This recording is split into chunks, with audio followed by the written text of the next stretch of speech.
मी सभागृहात जात असताना भास्करराव एका कर्मचाऱ्यासोबत वाद घालत होते आणि कर्मचाऱ्यांसोबत वाद घालत असताना त्या कर्मचाऱ्यांना असं म्हणत होते की ही व्यवस्था काय सत्ताधारी पक्षाच्या बापाची आहे का.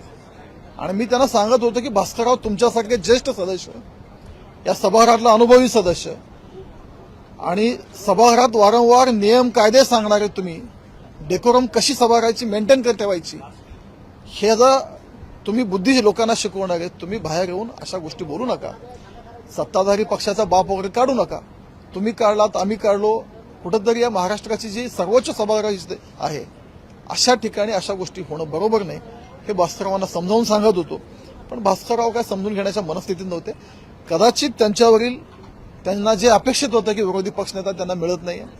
सभागृहाच्या आतील जे व्यथित झालेले भास्करराव आहेत त्यांचा फ्रस्ट्रेशन त्यात बाहेर जाणवलं. महाराष्ट्राच्या राजकारणात वैचारिक मतभेद असतात, पक्षपरत्वे काही विचार वेगळे असतात, पण हे करत असताना कोणाच्या पक्षाचा बाप काढायची संस्कृती या महाराष्ट्रात नाहीये. आणि त्याचीच मी समज आणि विनंती करत होतो की असं तुम्ही बोलू नका. पण भास्करराव ते ऐकून घेण्याच्या मनस्थितीत नाही. भास्करराव एक अधिकारी होते, कर्मचारी होते, त्यांना बोलत होते. ते कोणाशी तरी पत्रिका देत होते. नेमकं कोणाची होती काय होती मला त्यातलं माहिती नाही. मला केवळ ते बाप काढले हे कानावर पडल्यावर मी त्यांच्याशी बोलत होतो. आणि मला वाटतं की भास्करराव इथून पुढे समजून घेतील. अशा चुका त्यांच्यासारख्या सदस्याकडून अपेक्षित नाहीत. भविष्यात सुधारून घेतील अशी अपेक्षा मी त्यांच्याकडे व्यक्त करतो.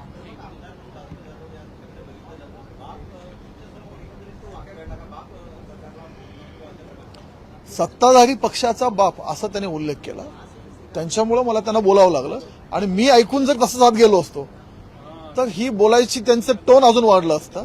आणि आज त्यांच्या पक्षातला एक सदस्य बोलला आणि उद्या दुसरा सदस्य बोलेल. शेवटी सगळे व्यथित आहेत.